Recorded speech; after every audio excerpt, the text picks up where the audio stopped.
God, please, no! No! No! No!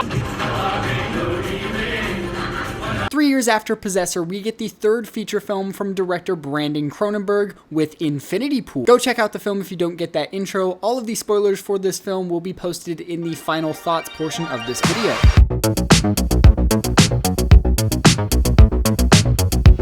James and M. Foster are enjoying an all-inclusive beach vacation in the fictional island of La Toca, when a fatal accident exposes the resort's perverse subculture of hedonistic tourism, reckless violence, and surreal horrors. Starting with the directing, coming off the back of Possessor, Brandon Cronenberg delivers a film with a very dark story and a very visceral real world. This film and story is definitely on the same tonal level that Possessor was on, but I would say this film struggles with the pacing as well as the overall themes that Brandon Cronenberg is trying to cover and tell. This film is weird because it manages to be extremely boring when it's a jumble up of tons of stories that you've seen before, told in a way that you definitely haven't seen told before. So it should have been interesting, and it's definitely unique, but it just didn't mesh. Brandon Cronenberg definitely knows how to deliver with shock value and building tension when needed, but I don't feel like this delivered overall for me personally. As for the cast and the characters,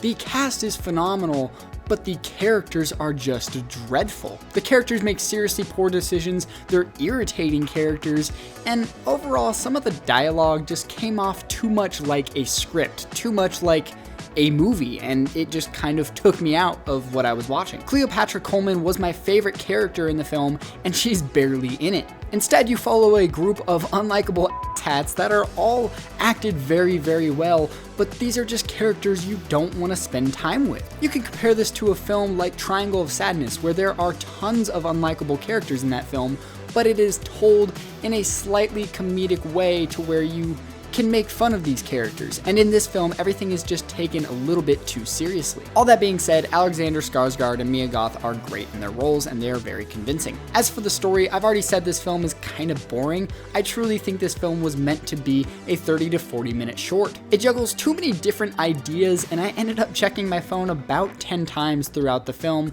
and that's not a good sign. I liked elements of the doubles, I liked elements of the relationship drama, and then I also liked elements of the crazy group of psychos, but overall none of it was very cohesive. As for the visuals, the film looks great, other than some pretty annoying camera movements and super flashy sequences. The film actually starts with a warning for epileptic flashing and just saying, hey, there's going to be a lot of stuff in your face, and that is definitely true when it comes to the visuals.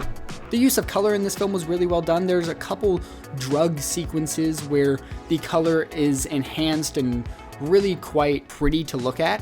That was actually really well done, as well as the kills. They are extremely brutal and some of the best kills you'll see in a film possibly ever. Not saying best as in enjoyable to watch, because none of these kills I would say are enjoyable to watch. That's another kind of issue I have with this film, is all the people that you want to die don't end up dying, and it just doesn't feel right. But as for the kills that we do get, they are extremely visceral, extremely brutal. I did have to just slightly look away for like 1/2 second of one kill.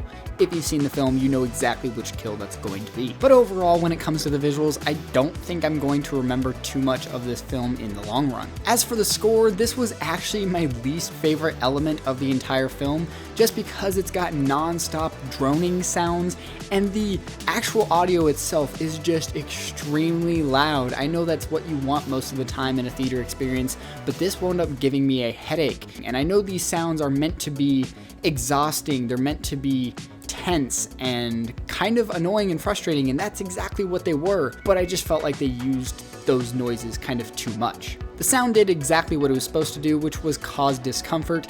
It did that. I wound up covering my ears quite a few times throughout the film, but again, that didn't end up making it enjoyable. It was convincing and it worked, and it was very effective filmmaking, but it just wasn't enjoyable. All right, let's move on into the final thoughts and the spoilers for Infinity Pool. I think this film has an extremely impressive amount of effort and hard work put into it.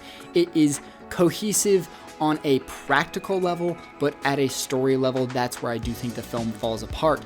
But I do think as for the crew, as for the cast members, I think they all did a fantastic job at creating a visual spectacle that was intriguing enough visually, but for me personally, got a little bit annoying, got a little bit, it just gave me a headache. So it wasn't particularly my taste, but I definitely know there's some people out there that are going to love this film. And I'm 100% positive there's a couple subliminal messages hidden in there that I absolutely missed. They went right over my head. It just doesn't have my interest to make me go back and watch it and trying to find out more from this film. Let's talk about the weird use of bodily fluid in this film. I knew this film was going to have blood just simply based off of the trailer and this type of film, knowing who it's coming from. I knew it was going to have blood, but I didn't expect it to have every other type of bodily fluid you could imagine. This was actually another issue I had. The bloody nipple suck, the extendo nipple, the peeing on the head, and then the reach around all felt very unnecessary. I was just like, why? Why? But overall, this film just proves that Alexander Skarsgård, Mia Goth, and Cleopatra Coleman are all really impressive actors, but it just didn't work for me. I will definitely check out Brandon Cronenberg's next film. I really enjoyed Possessor. That's a film that I actually would like to purchase eventually sometime in the future. That film is wild, but this film just did not sit right with me. The film isn't terrible. It's a bit pretentious.